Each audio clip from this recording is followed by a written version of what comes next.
Hello YouTube and all you folks out there in La La Land. I'd ask a question to you. Can you compare a Remington 1100 to a Remington V3? Both of them 12 gauge, both of them 28-inch barrels. The V3 holds a 3-inch chamber and the 1100 is only a 2 3/4. So we have a 47-year-old shotgun versus a brand spanking new shotgun. Can we compare them? I think we can. Let's take a look at what we got here today. Now I showcased this on last week's video. This is a Remington 1100, September of 1975. This was made. It has good wood on it. It's sturdy. I mean, it's solid. And it was pretty filthy. All right, let me pick back up where I left off. My daughter called me, I had to talk to her. Got to do your daddy stuff, you know. All right, now most of y'all saw this Remington 1100 in my last video. I had just bought it that morning, came down, made a video, and I couldn't stand it. I don't shoot guns that I buy used. Heck, most of the time I don't shoot new guns, so I take them home, tear them all apart. And I was down here and I couldn't stand it. I took it apart, cleaned it up a little bit and shot it, and it shot great, okay? Now, most of y'all may have seen in my 1100, I showcased this trigger with the elongated release. Right here, you know how you push that to release them? That's the long one, that's a competition carrier. I found that on eBay. Some guy had bought out a bunch of stuff from an estate sale, a bunch of gun parts. I don't think he knew what he had, and he sold it. I got it for like, I want to say $99. It might have been $150. I can't recall. I think it was $99 because I saw it and I said, oh my God, that's a long one. You can't find these things. They're like gold.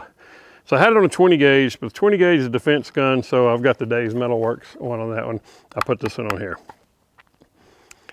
The wood's good on it. I took this thing completely apart, and I do mean completely, 100% apart. And I scrubbed on this thing for about 3 hours. So now the action is very, very smooth, very smooth. This thing is in great shape.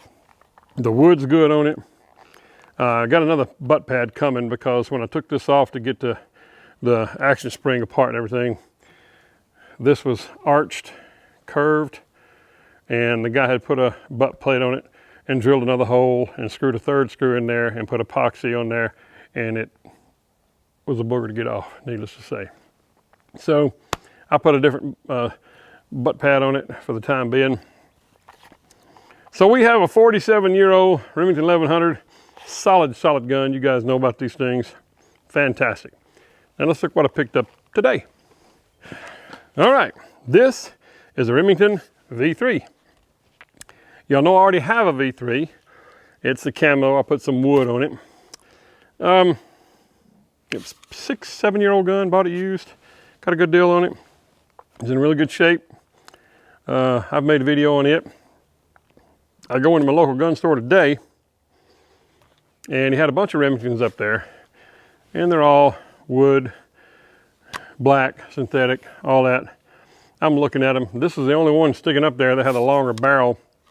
And I was on the side looking at all of them to see if any of them have chokes in it. And I said, well, that one's got a choke in it. Let me see that one. Thinking, just because all of them are 870s, this is the only one up there. I looked at it, I thought, that's semi-automatic. I said, what is that? I was wondering, is that the new 1100? Because it was, you know, good 10 feet behind me. He goes, no, that's a V3. I said, a new one? He goes, yep, just got it in the other day. I said, let me see it. I'm gonna take it. So yes, Remington is producing the V3s, the 1100s, the 870s, and the TAC 13s. You can go to your local gun store. If they don't have it there, you can give them the number, they can look it up and order them. A few other models will be coming down in the following months.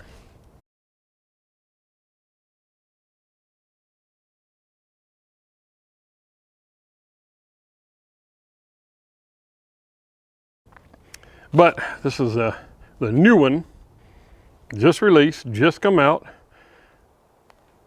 same thing. There are some differences. I've watched a few videos on the V3s, and one of the things that people complained about was the lifter. Very sharp corners right in here on the lifter. And they said when they would load it, it would rake their thumbnail and pull pieces of thumbnail, little shrivel roll-ups off. The first time I experienced that, well, I did what I thought most people would do. I took the gun home, I pulled the trigger group out, took a little small diamond file, and just went around the edges of the diamond file, smoothed it out really, really good, touched it up with a little bluing pen, and I had no problems. This one is smooth as silk. So I'm assuming that Remington listened to their customers. They're under new management now. This thing is slick and smooth. I have not caught my finger. It's the Versport gas system, which is kind of like Benelli's Argo system. And there's two pistons right here that bleed off gas and shove reaction back. There's nothing behind the stock. I could literally take this stock off, put a bird's eye pistol grip on it. Nothing behind, nothing in here with the action involved. I already had a Nordic oversized bolt handle for my other one, but then I found the TAC 13 bolt handle, bought it, so I had this one sitting in the drawer. So I put it on here because I do like a bigger bolt group. I'm not going to worry about this, oversizing that. I already oversized the other one, and it's a real pain because that's some hardened steel. I'm gonna leave this one like it is with just this. And I think that's probably all I'm gonna do this. Now, most of you know, it has on the lifter, push this button forward and it locks it. You can rack it back. You can't let it go back forward, it's locked. So if you're going through the woods, crossing a fence, you can push that down and it's an extra lock, an extra safety. Now, pull it back, it releases the bolt. You can push it all the way down, then push it forward, and it keeps the lifter up for easier loading. Rack it, still there, okay? The only way you can get that to come back is, again, pull it back, you're good to go. Same thing. I like the bolt release right here. I don't know of anybody who ever liked Remington 1100's loading and having that release right there. If they would make a crap load of those competition ones again and put them on the market, they'd sell out in a day, and I'd buy a couple of them because that longer lift gate, or the release, bolt release, makes it loading so much easier because you can easily hit it with a shell and load it without having to really push down here. You guys have seen it. So today I'm not shooting targets. I didn't bring the other camera.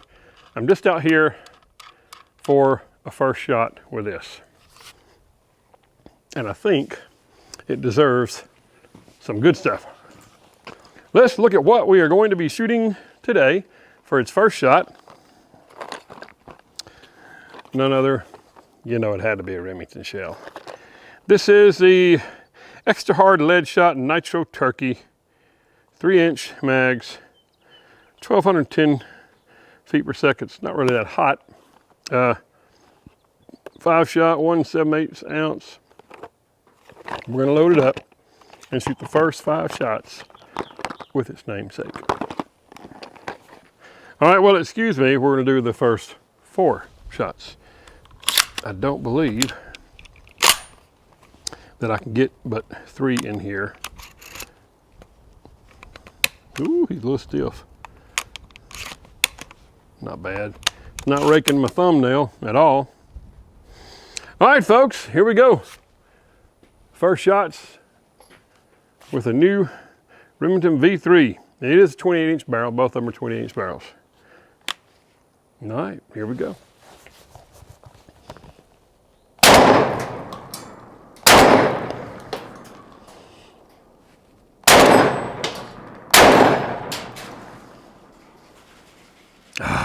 Satisfaction, buddy. That was not bad at all. Not at all. It's got a little thump, but Not bad at all with 3-inch mags. I heard one guy on YouTube say that the first time he shot his, stuff blew back in his face. And I thought, that's probably oil, something. But I think he said he didn't clean it. He just went out and started shooting it. I always clean mine. Now when I took these gas pistons out, this, I do believe, it's a matte finish. I don't know if it's a Cerakote, I don't know what they do, or if it's just matte. The barrel looks like it has a coating on it. But when I pull these pistons out, oh, there was gunk in there. Black gummy stuff. Some of it was a little bit gritty. So I thought, I don't know what to think it was. I really don't know.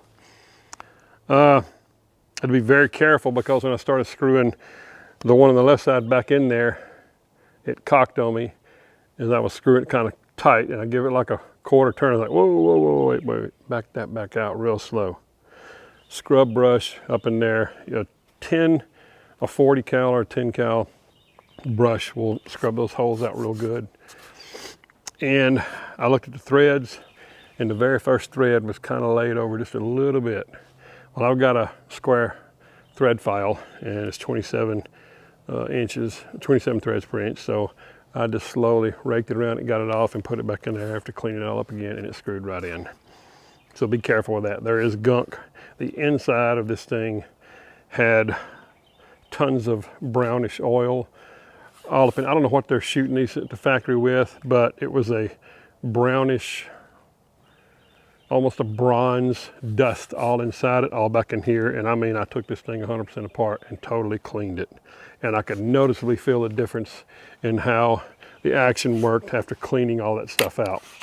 So when you get one of these, if you get a new Remington, really take it apart, really clean it up, because they're putting really good preservative oil in these things. And then they test fire them, and there is a brownish, you'll see if you ever get one, even inside the fore-end, it looked like a bronze dust. So that was good. Okay, that was the first 4 shots of this. Now we have some Rio number 4 buckshot. It's 2 3/4 inch. We have some Winchester, the Western heavy lead load, 2 3/4, number 8 shot, game and target. You can use this for quail, pheasants, whatever. It's good stuff. And at least it has been in my other guns. I also have some Federal game load heavy field, 2 3/4 inch. It's a number 8 shot as well. So we're going to run these through it and see how they handle that. How about we put in 5 of these buckshots, number 4 buckshot. I should have already had these boxes open. Get out. All right, Sweeper will get that, meaning me.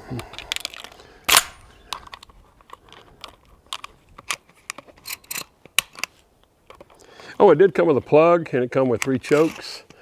A little plug, little green plug goes in here if you're bird hunting that requires you to only have 3 shots, so you can get 3 shots of 2 3/4 or 3 shots of 3-inch Magnum with that little plug.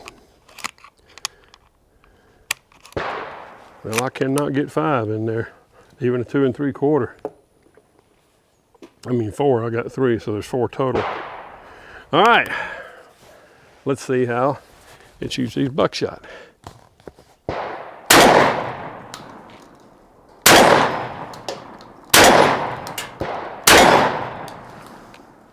Not bad at all.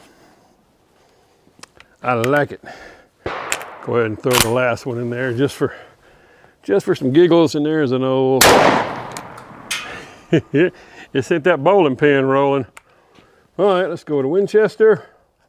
Again, I should have had these opened already. This box will get shot today, so I ain't worried if I tear him up. Now I've noticed a couple of shotguns that have the little quarter twist in and out stopper, spring retainer. I liked it when they had the little ball detent on the ring and it ratcheted off of the ball. I hate those little detents because if you ever do put an extension in there, you got to swedge them out or file them out or drill them out.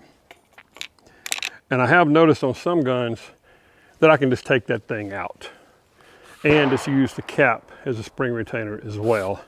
And I'm able to get an extra round in it.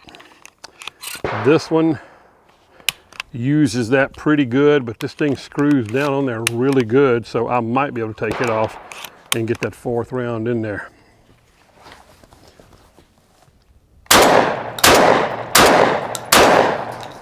Well, that ain't nothing. No kicker. All right, that was a Winchester. Let's do the Federal. Oh, wait, first I'll fire the last round out of the 5 set. Okay, now Federal. Yeah, it's a little thump. You got to push it in there. It's a good little click, but I'm sure that'll loosen up as the other ones do. It's already seemed like it's loosened up. Fingernail intact. All right, Federal.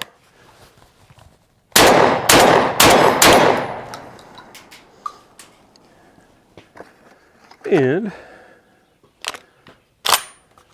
the last one in that. Let's roll that bowling pin. All right, let's go back and see how quickly I can fire off 4 rounds.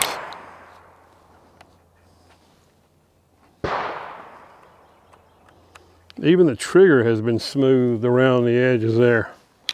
That's nice.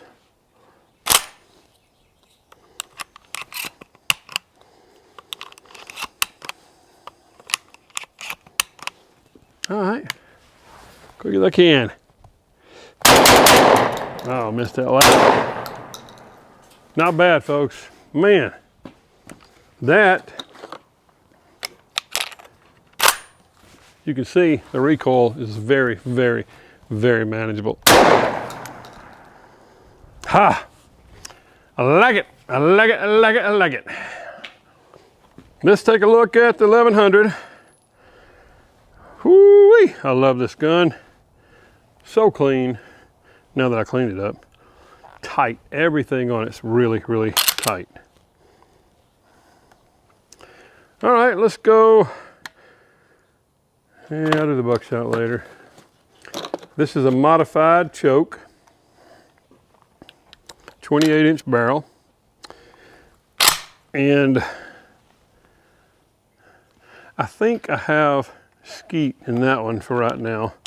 But see, it's a lot easier to load hitting this with a shell. We'll get it straight. A little quicker. You can put it down on it and push. Well, it's not doing it. Either way, it's a whole lot easier than having to go way back up in here. And I can get 5 rounds in this one. All right, this was the Winchester. Let's see how fast I can shoot him.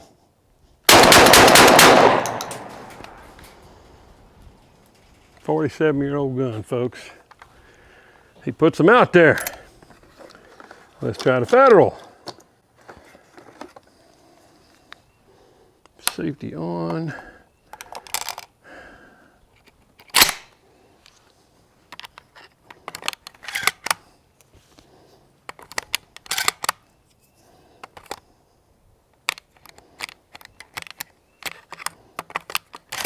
Three, 4, and 5. There's got to be a way you can bypass that. Yeah, maybe not. I'm sure people a whole lot more smarter than me than looked at it. And if there was a way, we'd all know about it by now, I guess. This thing's been out since 1963. All right, let's try. He pops him out. Now, why don't we try the Rio buckshot? Now, treat for you tomorrow. My son's coming down for Easter with his wife and my new grandbaby. Little Miss Macy is 7, almost 8 months old now. And they will be down here tomorrow, and he and I will come down here tomorrow and make another video and see how it does a buckshot. Little pop to it. Not bad. Oh, love it. Well, all right, folks, that's going to do it for today. That will handle it. Thank you so much for watching. You guys know how I love making these videos for you. It's Good Friday. We all know what that means. And on the third day, the tomb is empty. God bless America. God bless you. Cornholio out.